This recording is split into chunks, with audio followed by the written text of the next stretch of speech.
வாழ்க வளமுடன். அன்பே சிவம். கூடியிருக்கும் அன்பர்களுக்கும் தலைவர் சிற்றரசு ஐயா அவர்களுக்கும் ரமேஷ் மருத்துவர் ஐயா அவர்களுக்கும் வணக்கம், வாழ்த்துக்கள்.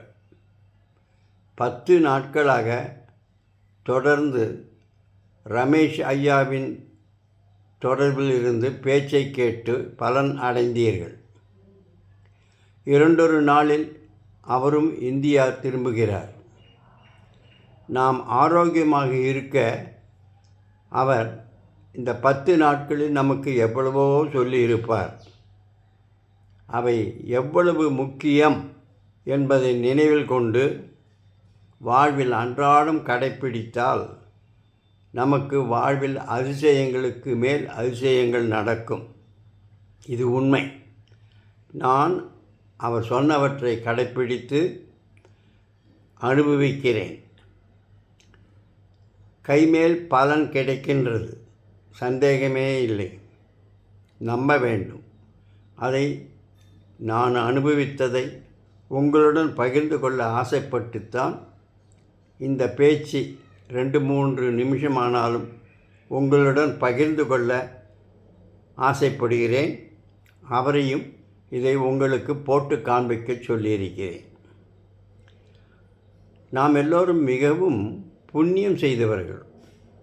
ஏன் சிற்றரசு ஐயா, மருத்துவர் ரமேஷ் ஐயா மற்றும் நமது அன்பர்கள் இவர்களுடன் கூடி இங்கே கலந்து பேசி மனம் விட்டு பழகி மனதுக்கும் உள்ளத்துக்கும் உடம்புக்கும் நல்லது பெற இங்கே கூடியிருக்கிறோம்.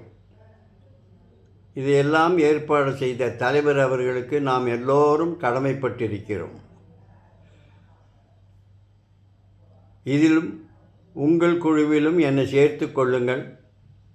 முடிந்தால் இங்கு நாம் பலனடைந்த ஒரு சிலர் விரும்புகின்றவர்கள் உங்களுடைய தொலைபேசி வாட்ஸ்அப் எண்ணை இதில் சேர்த்து பதிவு செய்து ஒரு குழுவாக அமைத்து கொண்டால் நாம் அடிக்கடி நினைத்தபோது மனம் விட்டு பேசி பழக வசதியாக இருக்கும் என்று நினைக்கிறேன்.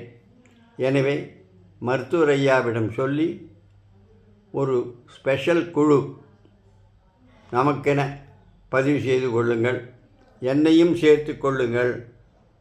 எப்பொழுதெல்லாம் வேணுமோ அப்பொழுதெல்லாம் ஆன்லைனில் கூகுள் மீட்டில் கலந்து பேச வாய்ப்பு கிடைக்கும். என்னுடைய நம்பர் ரமேஷ் ஐயாவும் கொடுப்பார். 91 98 430 93 183. இது சேர்ந்து தெரிவிங்கள் என்று உங்களை கேட்டுக்கொள்கிறேன்.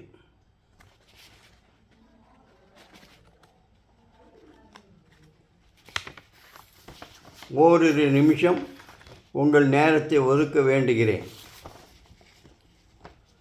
எவ்வளவோ அனுபவங்கள் இந்த 10 நாட்களில். இந்த அனுபவங்களை எல்லாம் ஒருவருடன் பேசி நமது உடல் ஆரோக்கியம் மனவளத்துக்கு கலந்து உரையாடலாம். இதற்காகத்தான் உங்களுடன் இந்த பேச்சை அவரை போடச் சொல்லி வேண்டினேன். என் சிறிய அனுபவத்தை தெரிவிக்க விரும்புகின்றேன். அவர் மனமாற கடவுள் மாதிரி நமக்கு நிறைய சொல்லியிருப்பார். ஒரு சிலவற்றையாவது கடைப்பிடித்தால் போதும். என் அனுபவத்தை சொல்லுகிறேன். இதே மாதிரி நாம் ஒவ்வொருவரும் பகிர்ந்து கொள்ளலாம். அவர் சொன்னது, வாழ்க்கை சிம்பிள், வாழ்க்கை ஹம்பிள், வாழ்க்கை ட்ரூத்ஃபுல். அதாவது எளிமையானது, சுலபமானது, சத்தியமானது. அதுதான் மனித வாழ்க்கை. இதற்காகத்தான் ஆண்டவன் நம்மை படைத்து இங்கே அனுப்பி இருக்கிறார். அவர்கள் சொன்னதில் குறிப்பு 1, தினம் தினம் வயதான 95 வயதான பிறகு எதையோ கண்டதையெல்லாம் எடுத்து போட்டுக்கொள்ளாமல் அரிசி கஞ்சி, நொய் கஞ்சி வைத்துக்கொண்டு அருந்தினால் ஜீரணம் நன்றாக நடக்கும், உடம்புக்கும் நோய்கள் வராது. தினம் கஞ்சி. அது மட்டுமல்ல, காய் கறி பழங்கள் நிறைய சேர்த்து கொள்ளுங்கள். அப்படி சேர்த்து கொள்ளும்போது ஒரு வேளை சாப்பிட்டு முடித்ததும் குறைந்தது 4 அல்லது 5 மணி நேரம் ஓய்வு கொடுக்க வேண்டும். வாயில் எதையும் போட்டுக்கொள்ளக்கூடாது. முடிந்தால் ஒரு நாளைக்கு 2 வேளை சாப்பிட்டால் போதும். அதிசயங்கள் நடக்கும். ஜீரணம் முழுமையாக நடக்கும். அதனால் 2 வேளை திருப்தியாக சாப்பிட்டாலே போதும். ஆனால் நிதானமாக சாப்பிடணும், மென்று சாப்பிடணும். நிறைய எச்சிலை அதனுடன் சேர்த்து நல்ல திரவமாக குழைந்த பிறகு 6 சுவைகள் இருக்கின்றதா என்று கவனித்து பிறகு விழுங்க வேண்டும். குறிப்பு 2, தினம் ஒரு 10 நிமிஷமாவது நமது உடம்பை வெயிலிலே காட்டிக்கொண்டு உட்கார்ந்தால் நிறைய அனுபவங்கள், அதிசயங்கள். என்று வெயிலில் உட்காராமல் இருக்கிறேனோ அன்று எனக்கு சக்தி குறைந்து போகிறது. உட்கார்ந்த அன்று உடம்பிலே நிறைய சக்தி ஆகாயத்திலிருந்து, சூரிய கதிர்களிலிருந்து நமக்கு அதிசயத்தக்க வகையில் உடம்பிலே வேலை செய்ய, உற்சாகமாக இருக்க, தெம்பாக இருக்க நிறைய சக்தி கிடைக்கிறது. இதை அவர் 1000 தரம் சொல்லியிருப்பார் என்னிடம். இப்பொழுது தான் கடைப்பிடிக்க ஆரம்பித்திருக்கிறேன். அதிசயங்களை அனுபவிக்கிறேன். உங்களுடன் பகிர்ந்து கொள்ள விரும்புகின்றேன். நிறைய வேணும், வேறு ஒன்றும் செய்ய வேணாம், செலவில்லை. ஒரு 10 நிமிஷம், முடிஞ்சால் 15 நிமிஷம் மிகவும் நன்றாக அமையும். அதனால் இது ஏமாற வேண்டாம். குறிப்பு 4,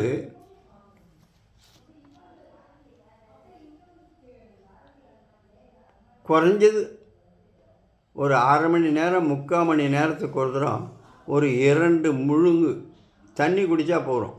வெறும் தண்ணி, பச்சை தண்ணி, வேறு ஒன்றும் செய்ய வேண்டாம். குடிச்சு பாருங்கள். உடம்புல 80 பங்கு தண்ணீர் இருக்கணும். உடம்பு சாத்வீகமாக இருக்கணும், தெய்வீகமாக இருக்கணும். அதனால் உள்ளே இருக்கிற அழுக்கெல்லாம் வெளியில் அனுப்புறதுக்கு கொஞ்சம் தண்ணீர் தேவை. அடிக்கடி ஒரு முழுங்கு குடித்தாலே போதும்.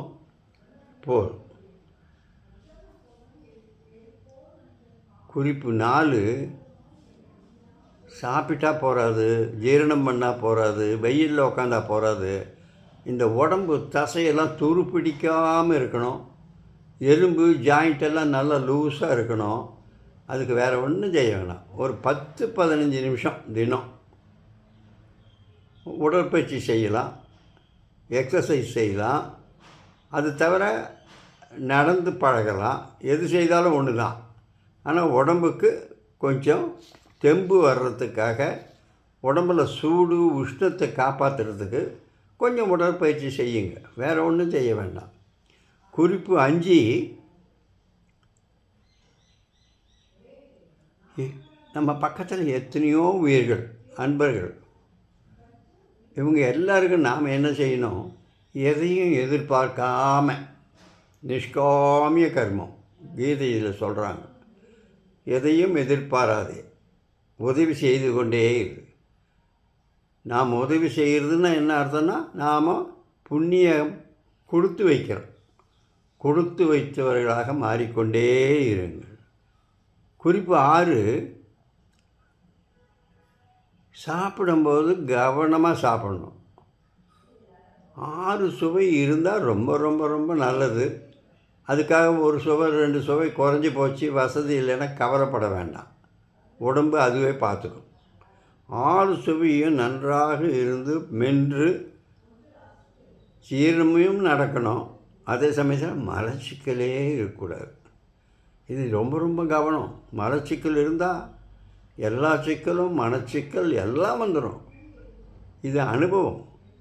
எப்படியாவது அந்த மலச்சிக்கல் வராமல் பார்த்துக்குங்க. எந்த காரியம் செய்தாலும் நாம் செய்கிறதா நினைக்க வேண்டாம். நம்ம உள்ள ஆண்டவன் இருக்கார், நாமும் ஆண்டவர் தான். ஒரு ஃபார்முலா சொல்லுவாங்க, மேன் ஈக்குவல் டு, அப்படி வேண்டாம், கடவுள் ஈக்குவல் டு மனிதன் மைனஸ் அழுக்கு மனம். God equal to man minus mind. மைண்டுன்னா என்ன? ஆணவம், கண்மம், மயக்கம்.